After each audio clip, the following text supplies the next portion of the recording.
guys, welcome to my podcast, Upbeat the Conversation with Anupriya. Today, we have a very special guest, Devanshu Verma.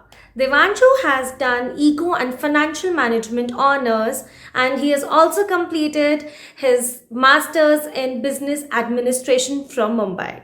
Devanshu has also served in Radio Mirchi as a radio jockey, and now he is currently serving himself as a video jockey in Telehunt. Hi Devanshu, how are you? Hi Anupriya, doing really good. How are you? I'm doing well. So Devanshu, why did you enter into the radio industry? We have talked about, we have seen your interviews, and you have served really well into कह के लेंगे वो वाली चीज तो इतनी popular हुई थी पूरे जयपुर में. It was really amazing. So why did you enter? मतलब And I'm really glad that you guys liked it. कि मतलब कह के लेंगे वाली बात जो है वो एक्चुअल में मतलब हम ले तभी पाते हैं जब लोग हमें दे देते हैं. तो that's the thing, not a double meaning thing. I'm really sorry for that. But ऐसी चीज है कि यार ये प्रैंक है. पहले लोग ऐसे बोलते थे कि यार काफी टाइम से चला आ रहा है, बहुत लंबे अरसे से तुम लोग एकदम स्टीरियोटिपिकल रेडियो चीजें कर रहे हो. But this is what I believed in my self के यार नहीं मेरी आवाज है तो this is my forte, this is my one of USP के ये मुझे करना चाहिए because I can modulate my voices in different tones and like I can modulate in different ways. तो उसी चीज को ध्यान में रखते हुए मैंने स्टार्ट किया था. And thank you so much for the appreciation and love that you guys have shown me in Jaipur and अभी currently you're working as a video jockey in Delhi. Exactly, yeah. So वही है यार, मैं खुद भी काफी सारे लोगों से इंस्पायर हुआ हूँ. And thank you so much for calling me here. It's my pleasure and thank you so much for being here.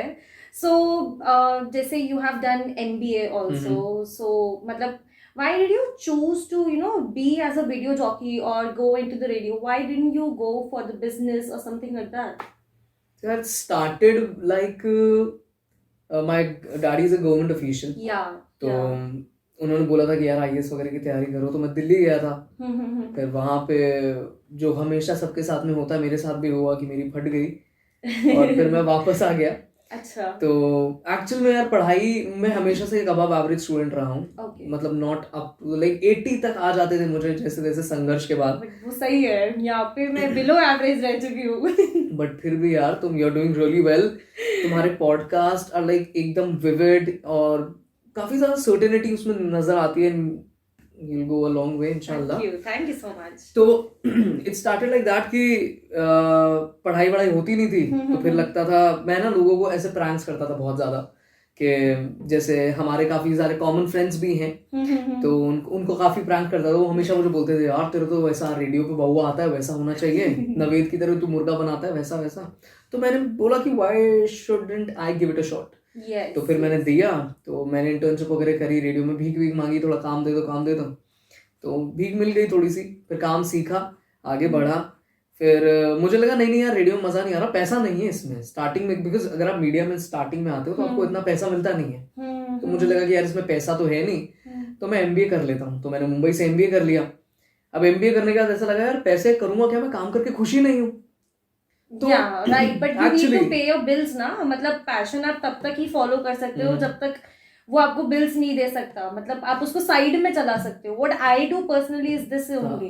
नहीं वैसे मेरा पापा से रिलेशन काफी अच्छा तो वो पे करते थे बिल. पर अब मैं नहीं लेता उनसे पैसे, काफी टाइम हो गया. बट इतना जुगाड़ हो जाता है कि कहीं पे उधारी है नहीं अपनी, तो लोन वगैरह कम ही बिलीव रखता हूँ मैं इन सब में.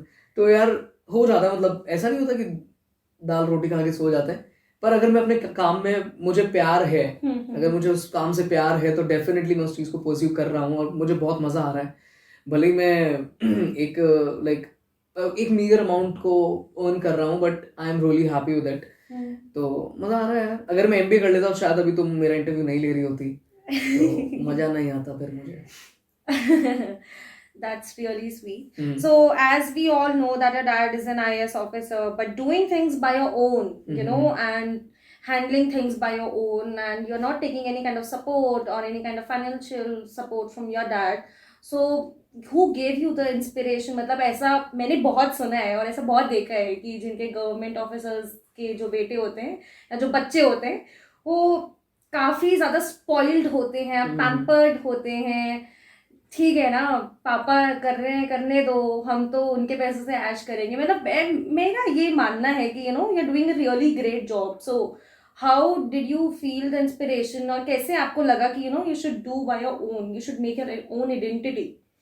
यार पता है ये खुद से बचपन से ऐसे ही लाया, क्योंकि मतलब लगता था, क्योंकि बचपन से ना लोग ऐसे बोलते थे कि यार इसके तो पापा इसको कहीं भी सेटल कर देंगे, पढ़ाई में अगर कभी अच्छे नंबर नहीं आए तो कोई बात नहीं, पापा बैठे हैं ना, कर देंगे, आईएएस ऑफिसर हो जाएगा कुछ ना कुछ। तो ये सब चीजें ना सुन के मुझे बड़ा बुरा लगता था। मुझे ऐसा लगता था कि यार मेरा कोई वजूद ही नहीं है क्या, यार मैं खुद कुछ नहीं कर सकता। तो मुझे ना बड़ी ट्रिगर करती थी ये सारी चीजें। तो ऐसा दिमाग में स्ट्राइक होता था कि नहीं यार अब तो खुद से ही करना है। फिर जब लगा कि आईएएस करना, आईएएस की तैयारी करने दिल्ली गया, तो वहां पे जो बताया मैंने नहीं हो पाई। एक हद के बाद आके मैंने छोड़ दिया। मैं बोला नहीं यार इट्स नॉट माय थिंग। और बस यार फिर एक चीज को मैंने फॉलो किया। मैं बोला कि यार I want to be an artist, यही करना है। I want to play with my voice, और मैं लोगों को बताना चाहता हूँ कि I am a separate identity than my parents.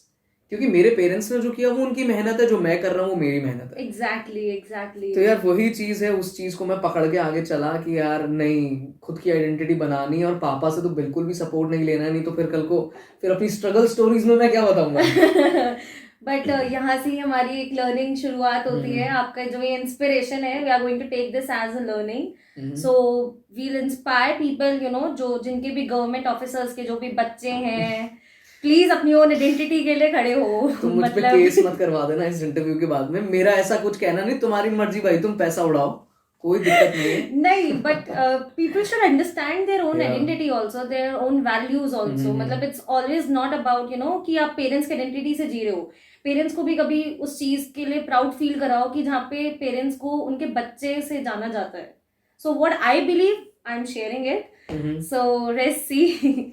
So now, what is the worst and the best aspect of your life as a guy right now? As a guy right now, like as you know, I belong from Rajasthan. तो यार मुझे ना as a guy मुझे घूंघट नहीं करना पड़ता है।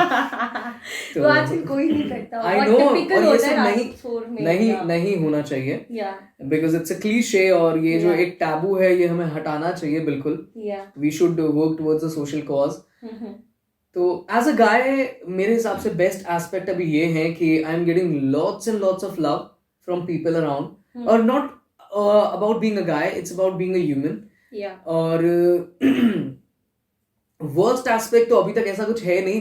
वर्स्ट एस्पेक्ट तभी लगता है जब मेरी सैलरी 3-4 दिन लेट हो जाती है।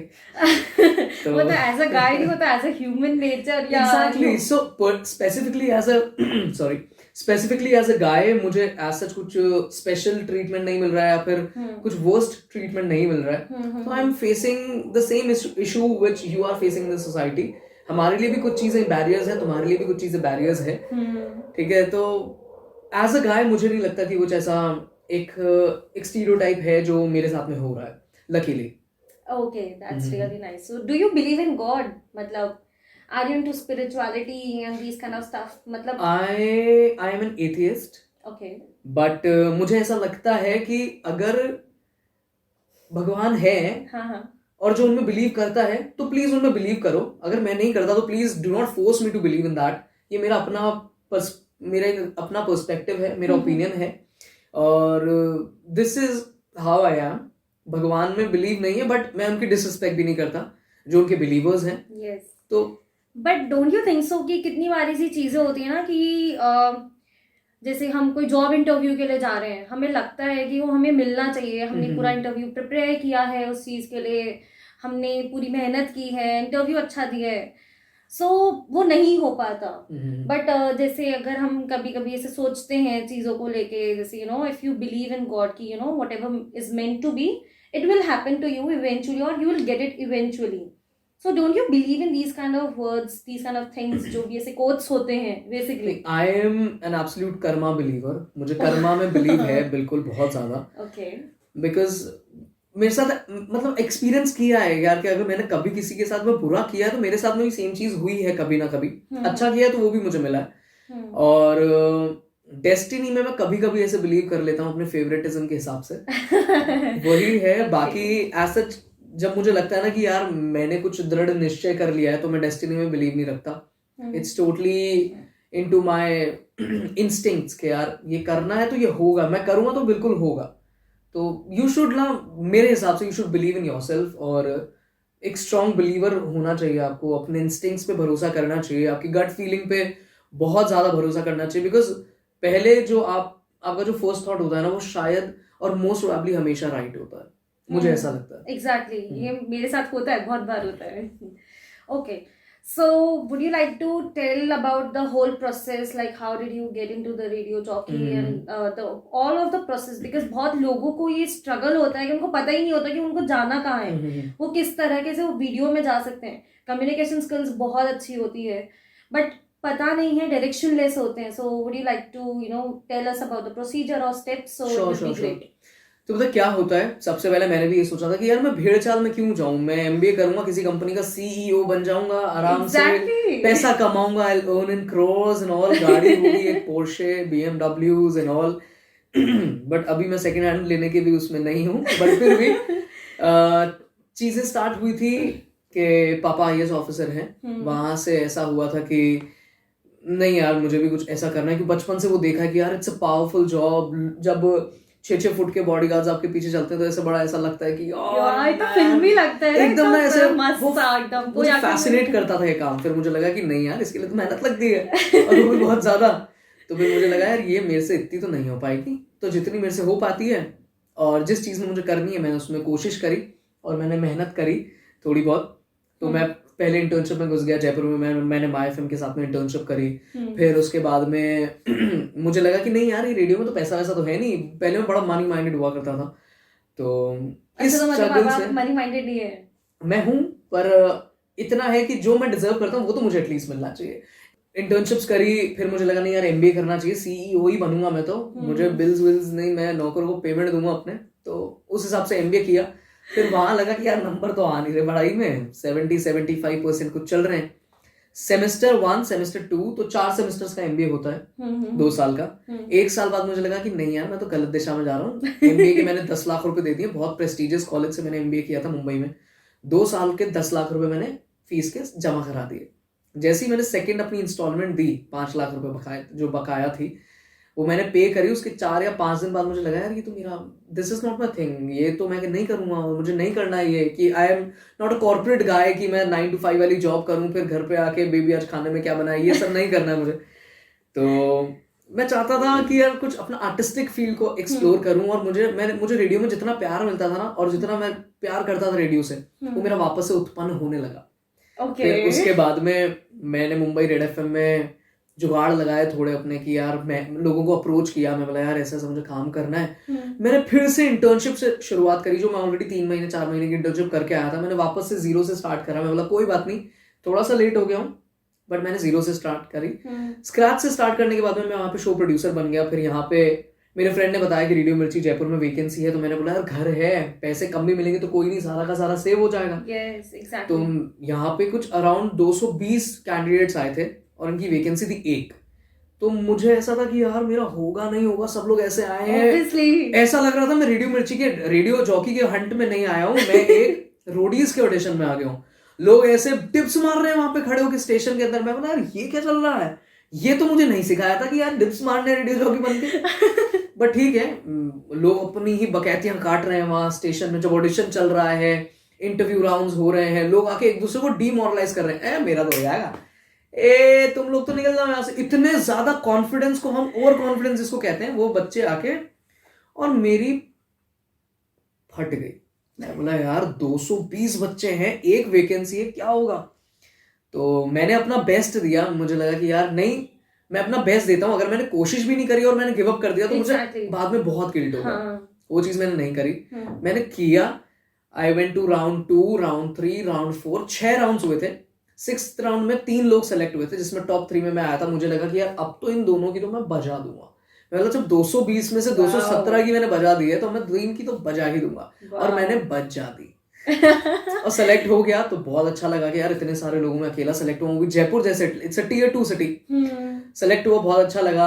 पार्टी वार्टी अभी तक डी, मेरे दोस्त अगर इंटरव्यू देखेंगे तो शायद मांगने वापस आ जाए घर के बाहर। तो यही सारी चीजें हैं। फिर सेलेक्ट हो गया, फिर मुझे लगा कि यार रेडियो में तो अब वीडियो ही घुसा हुआ है, रेडियो में सब लोग बात कर रहे हैं कि आप वीडियो में कुछ नहीं कर रहे हो, क्योंकि मुझे जहां तक मैंने जितना रेडियो से सुना था बचपन से और जितना मैंने उसको सीखा था, मुझे यही था कि यार रेडियो में ऑडियो फॉर्मेट ही है जो भी है। हाँ. फिर सब बोल रहे हैं कि नहीं, इंस्टा पे एक्टिव होना है, यूट्यूब पे आपको वीडियोस डालने हैं, आपको पॉपुलर होना है तो डिजिटलाइजेशन तो करना ही है। मुझे लगा यार वीडियोस में तो मैं अच्छा ही नहीं हूँ, मैं क्या बनाऊंगा, आइडियाज मेरे पास है पर मेरे पास वो नहीं है कि मुझे बनाना कैसे, मुझे इंप्लीमेंट कैसे करना है, क्योंकि मेरे दिमाग में थॉट्स क्लियर नहीं थे उस टाइम। मैं रेडियो के दिमाग से, माइंडसेट से आया था, रेडियो के माइंडसेट से शोज करता था अपने। फिर उसके बाद हमारा वीडियो का स्टार्ट होने लगा तो मुझे लगा कि यार अब मैं वापस मुंबई चला जाता हूँ यार, जयपुर में मुझे मजा नहीं आ रहा है। मतलब आप पहले बॉम्बे थे? मैं रेड एफएम मुंबई में था, जयपुर में वैकेंसी तो मैं यहाँ आ गया कि मेरा होम टाउन है तो मेरा जितना भी पैसा होगा सारा सेव हो जाएगा।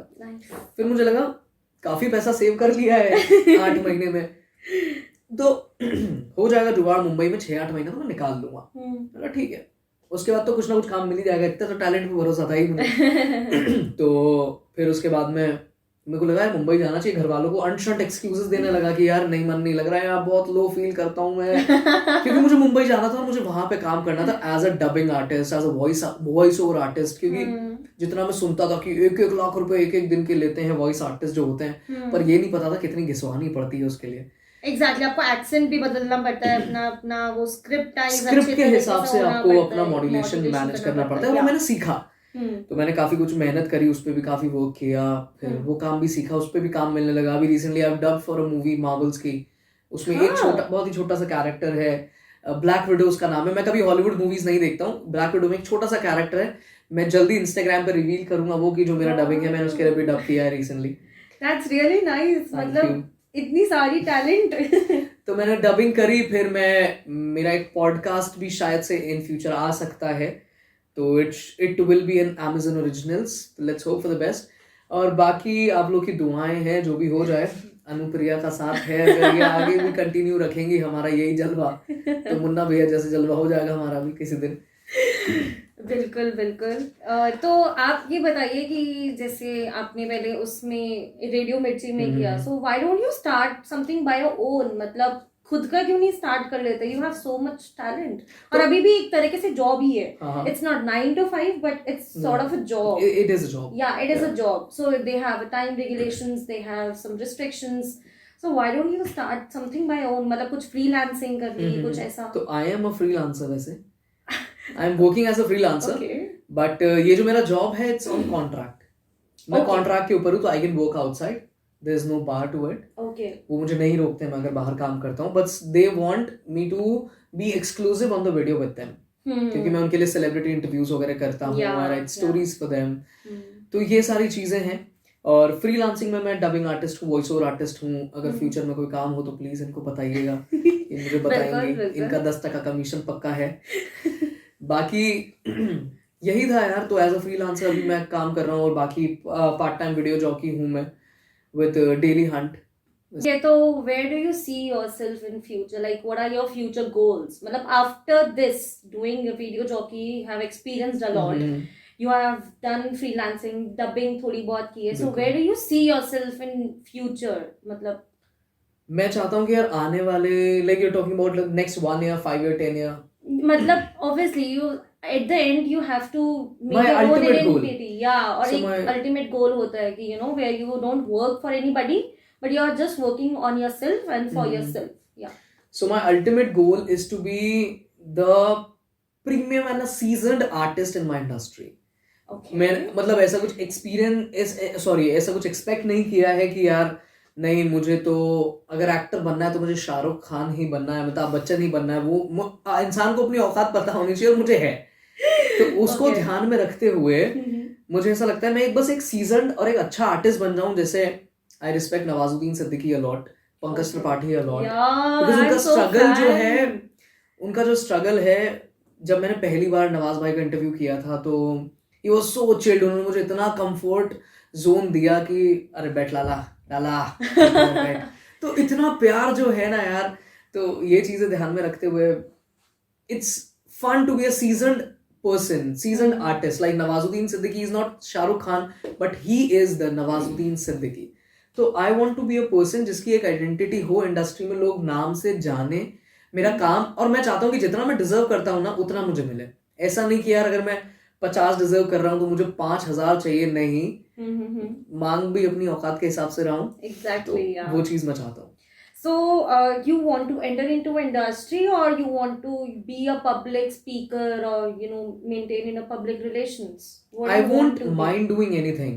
Okay. I want to be a versatile artist. अगर किसी भी फील्ड में मुझे अच्छा एक्सप्लोरेशन मिलता है, अगर मैं अच्छे से उस चीज को निभा पाता हूँ तो बिल्कुल मैं करूँगा. फ्यूचर में अगर एक्टिंग का कुछ मेरे पास में ऑफर आया या फिर मैंने कभी कुछ ट्राई किया तो डेफिनेटली मैं एक्टिंग में जाना चाहूंगा, बिकॉज अभी तो मैं वॉइस एक्टर हूँ ही. तो मैं चाहता हूँ कि मैं ऐसे आप लोग को ऐसे बड़े पर्दे पर कभी कभी दिख जाऊँ छोटे मोटे रोल में. नवाज भाई ने जैसे मुन्ना भाई MBBS में थप्पड़ खाया था, वो वाला रोल भी मुझे मिलेगा तो चलेगा. It's like a struggle diaries. On the page 1 it's totally a rough sketch which you get on your diary, but on the last page you have the conclusion of your life. तो यही चीज है. Yeah. So that's really amazing. Matlab, you want to see yourself in the industry and a lot of things. So would you like to give one or two message to the audience? Matlab, it can really inspire them. Or what are you right now? What are you today? So would you like to share some of your messages which are helpful for you? Sure. तो जैसा कि मैंने बोला था कि यार आई am a strong Karma believer. Yes. तो ये सवाल मेरे हुआ करते थे, लाइक आई वाज इन हर शू थोड़े टाइम पहले, बट अभी इन्होंने मेरा इंटरव्यू लिया है तो I am like feeling really grateful कि यार नहीं, I am on the other table, ठीक है, other side of the table. तो इस चीज़ को ध्यान में रखते हुए आप लोगों से बिल्कुल अपने मैंने जो इंस्टांसेस आप लोगों से शेयर किए हैं, और मैं चाहूँगा कि मैं आपकी फ्यूचर में अपने वर्ड से या फिर अपने जेस्चर्स से कुछ मदद कर सकूं. तो always be helpful to people, because अगर मैं भी जब इंडस्ट्री में नया था तो मुझे भी ना एक सपोर्टिंग हैंड किसी ने दिया था, तरस खा के दिया हो या कैसे भी दिया हो, बट लोगों ने हेल्प करी थी कि यार नया बच्चा है, मदद कर देते. तो always be helpful to people because it will come back to you in return.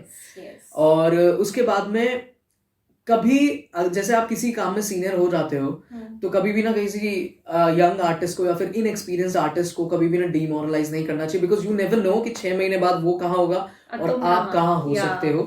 तो respect is all you can earn in this industry. पैसा तो चलो है, वो बात की बात है, बट रिस्पेक्ट जो है वो आप अपने वर्ड से, अपने जेस्चर्स से कमा सकते हो. तो आई इंसिस्ट कि आप लोग ये चीज फॉलो करें. और बाकी hard work, patience, obviously patience तो बहुत जरूरी है, बिकॉज ऐसे मौके आएंगे जब आप लोग ना ऐसा फील करोगे यार लेट्स गिव इट अप, मैं घर पे जाके हल चला लूंगा, खेती कर लूंगा. नहीं, never give up on your dreams because it takes time, a lot of time. तो वो चीज है. बाकी ऊपर वाला सब देख रहा है, सब मंगल ही करेगा. So thank you Devanshu for being in part of the show. Thank you so much for calling me here. And it was really great talking to you. मतलब काफी ज्यादा मैंने भी बहुत चीजें सीखी है. इनफैक्ट मैं लर्निंग्स लूंगी इसमें से ही, आपके पास में से ही. So thank you for being here and I really appreciate your work and you as an individual person. And I will be putting Instagram handle, Twitter or LinkedIn and every handle of Devanshu Verma. So you can directly reach out to him or you can reach out to me. All of your feedback, suggestions, questions are welcome. Thank you so much. Thank you so much.